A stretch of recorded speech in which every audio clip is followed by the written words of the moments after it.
Okay, so we need to talk about Gemini 8. Okay? So the Gemini program, or again, if you live in Texas in the 60s, the Gemini program.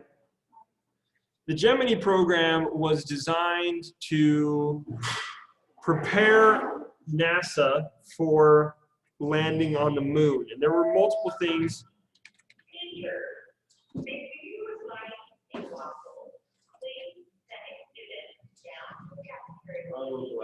Oliver, go get me a waffle. What? As many as they'll give you. You need a note? They said that if I don't have a note, I need permission for the water. Riz, why do you not gather and then get class one? No, not for him. Just for me.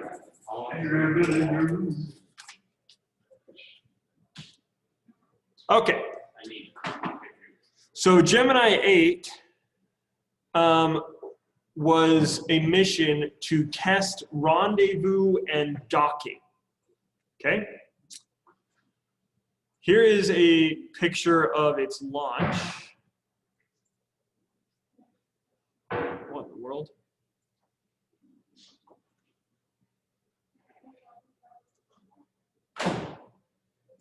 Oh,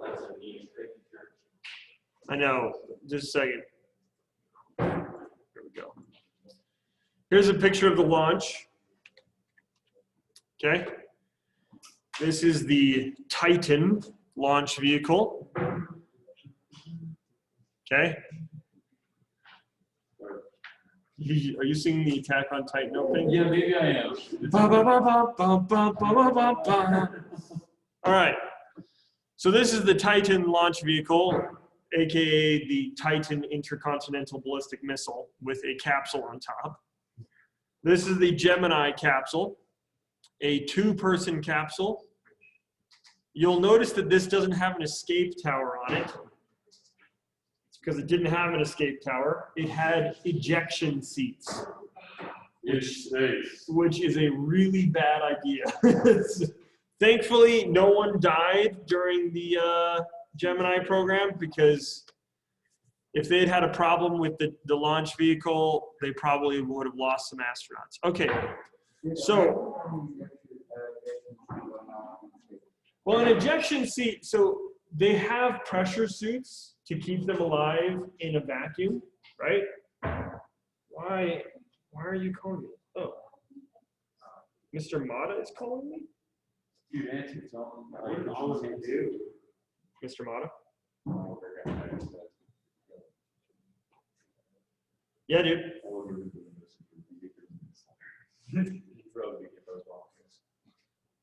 Yeah, give me the works.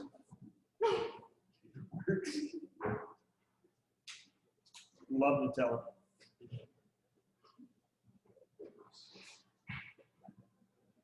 him. Type 2 diabetes on waffles. Got it. Okay, that's what I wanted. Thank you. Bye. Mr. Motto was like, he said, Mr. Croshaw, I hear you're cleaning us out on the waffles. I said, yep. Give me all you got. All right, so this is the Gemini program. That's gonna be great on the YouTube video, by the way. This is the Gemini launch vehicle. Okay. Apollo 8 was, the idea was to rendezvous and dock to another spacecraft already in space.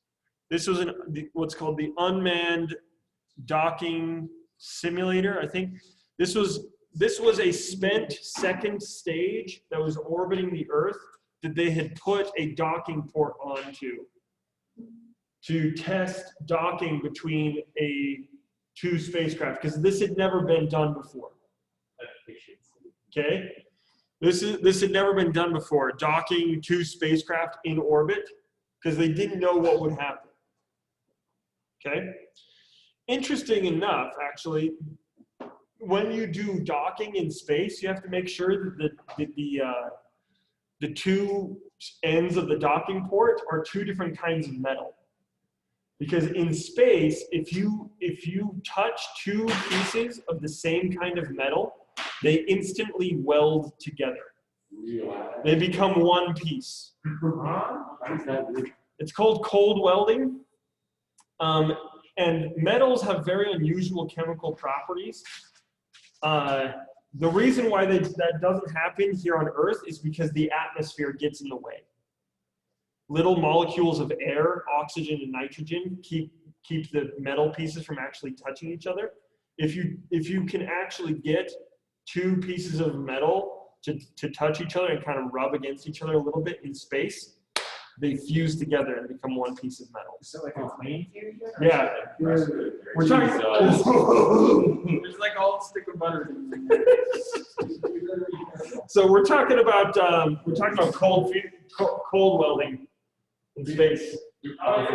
Yeah. So when you dock two spacecraft together in space, you have to make sure that both ends of the docking port are two different kinds of metal, so they don't stick together. Anyway, Is there a video? they can still stick together. Yeah, there's videos of cold welding. Cool. Yeah, I'll pull one up in a bit. All right, so. We need a way before you eat that, And then after I eat the waffle. So the Gemini or Gemini, I prefer to say Gemini. I think so does everyone else. The Gemini Crew were two new pilots. They had never flown in space before. we got the newbie man. They are their names are David Scott and Neil Armstrong. You probably recognize that second one. One of them has two first names. Neil Armstrong was the commander of this mission, even though he'd never flown in space before. He was this is actually super important for why he was chosen to be the commander of Apollo 11, the first mission to land on the moon. So they successfully docked to this spacecraft. This is the first milestone that the United States beat the Soviet Union to in getting in space. Okay? We won the space race.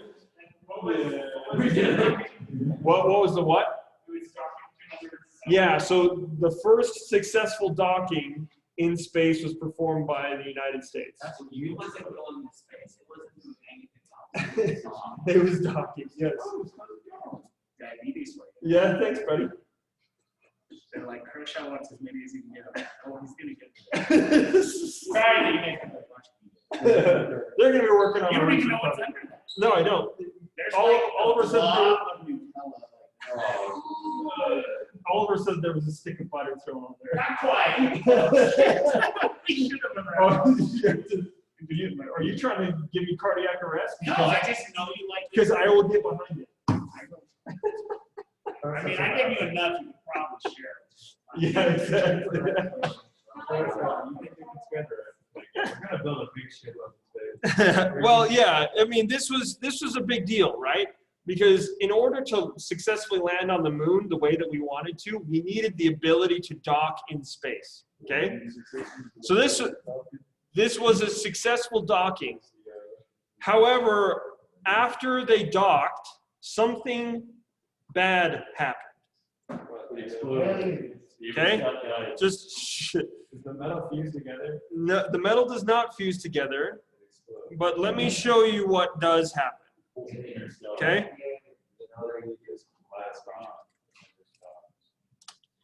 So this is a scene from the film First Man, which is a documentary drama of Neil Armstrong's life.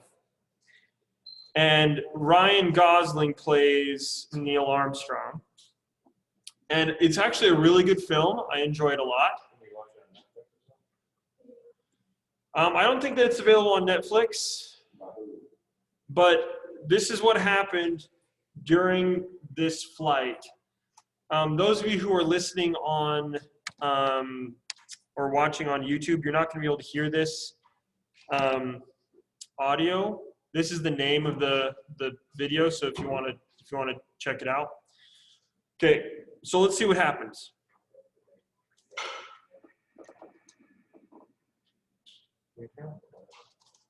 Yeah. So this is, they went onto the dark side. Oh, good. They went into the shadow of the earth. This is how you just thing when you say not good. Shoot.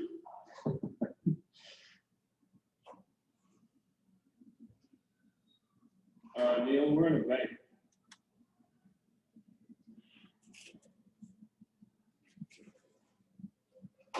So they can't see any stars because the earth is blocking.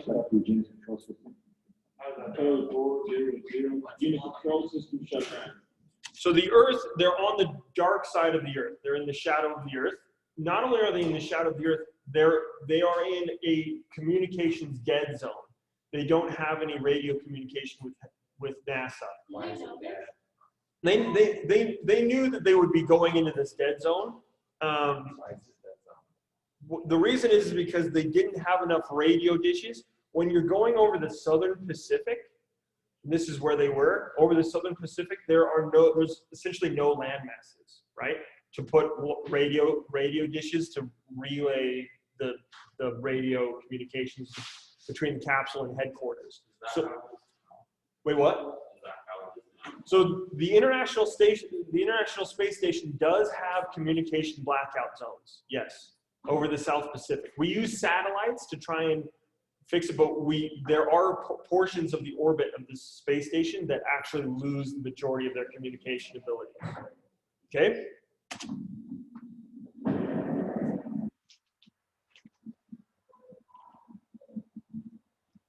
So they're in a bank. Okay, they're kind of, they turned sideways. They don't know why.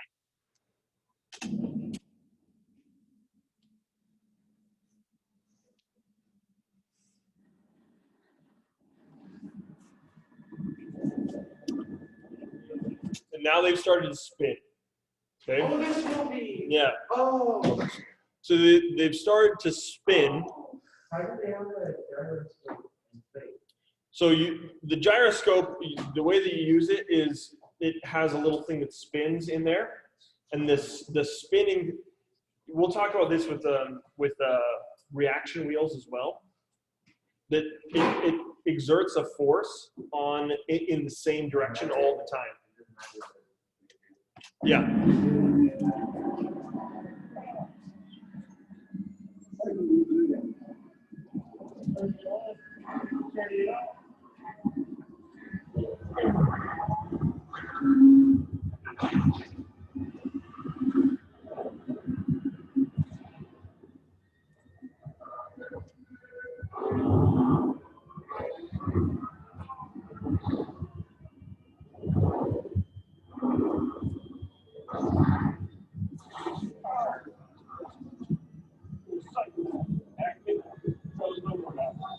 So they think that the thing that they dock to, it's called the Agena upper stage. They think that is what's making the spin happen. And so they're trying to turn off its control computer so that it stops, but nothing is working, right? And the spin is getting faster, and so they're feeling more and more G's. So the blood is running out of their head toward their feet because they're spinning around in their capsule.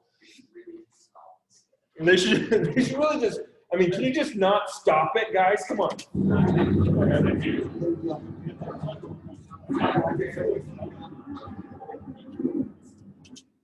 So Oliver, that wouldn't work because their feet are toward the outside of the capsule and their heads are in the middle. Yeah, no, that's why they turn upside down. Right. They can't move inside the capsule. It's so tight in there. And they would completely lose control because all the controls are in front of the. Wait, can they not move their legs? They can move their legs a little bit, but the Gemini capsule was very small for two people. It was like the size of a Mini Cooper interior. That's horrible.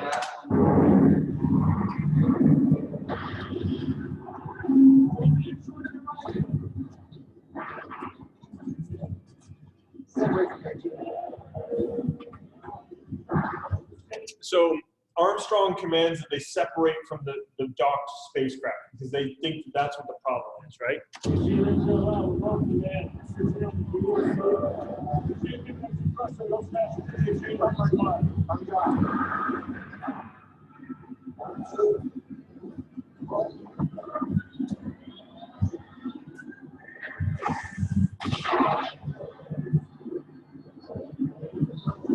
But the spin just starts getting faster.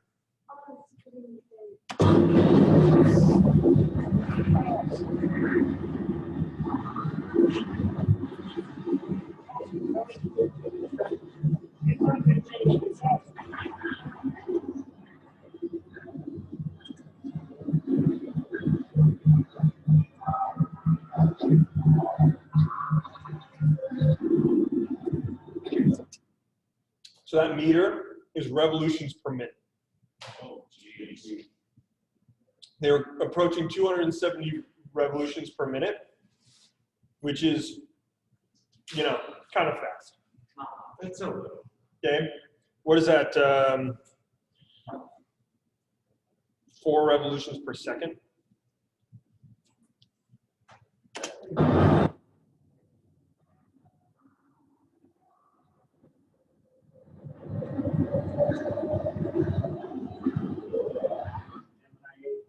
in range 3, 2, 1. This is CSQ checking on Conway. How do you read? Gemini 8, how do you read? We have serious problems, and that is literally what Neil Armstrong said on, like, in real life. When they came back into radio communication, they said, Gemini 8, how do you read? We have serious problems. Okay. Okay, we got the spacecraft pre-indication here. This is Neil Armstrong's wife.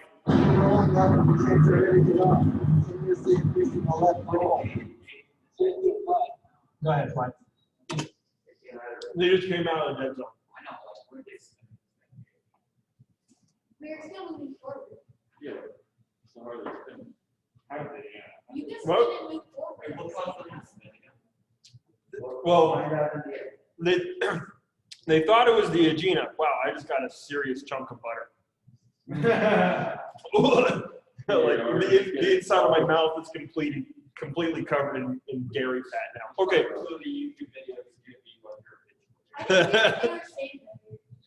All right, so let's see what happens. Tuesday, you can upturn the Agena off. No, it says he's separated from the Agena and he's in a roll and he can't stop it. Like their roll meter is 270 and rising, and then right they'll be testing out in about 40 seconds.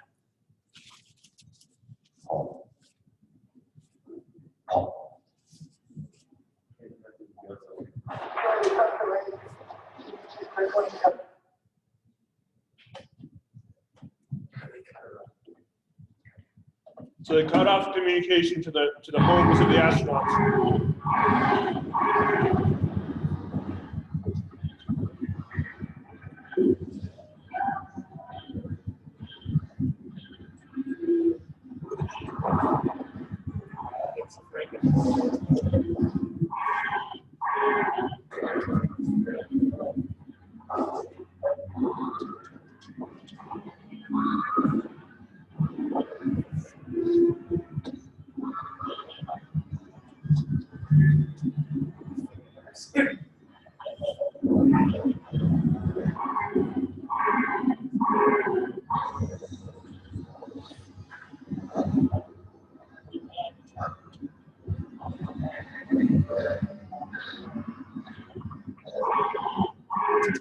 .360 revolutions per minute, six rotations per second.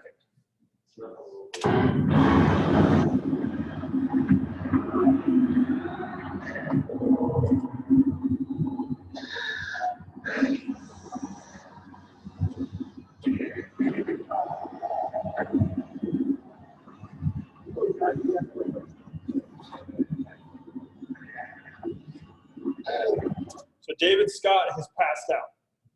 Okay, Neil Armstrong is the only one that's able to do anything about this.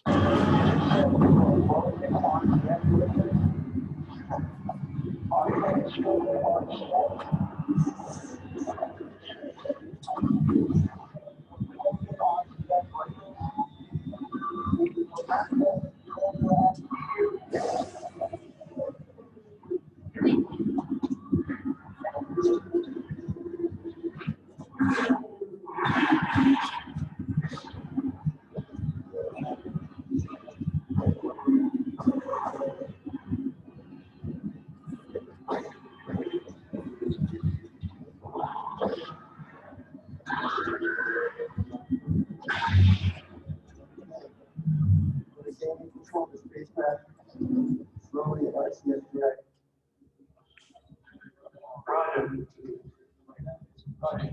Propulsing out, yes, slowly, it's all a little right.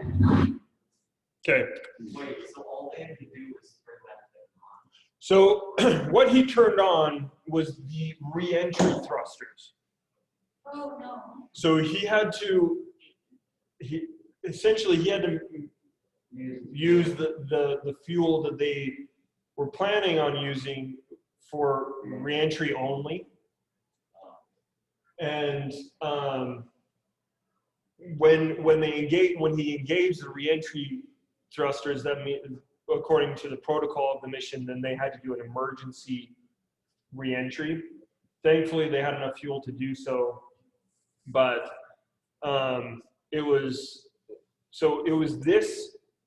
this mission and Neil Armstrong's quick thinking that got him the commander position of the first moon landing mission of Apollo 11. After an experience like that, you want to go back? Right, after an experience like that, so they had biomedical data the whole time. They have like heart sensors and so forth.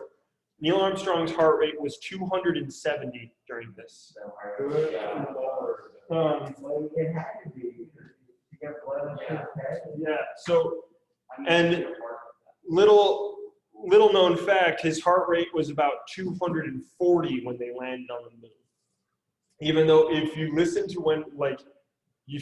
to his voice when he's landing on the moon, he's all like calm, everything's, but he was nervous because landing on the moon is difficult. And we'll talk about landing on the moon at a different time. Okay, so that's Gemini 8. Quite the experience.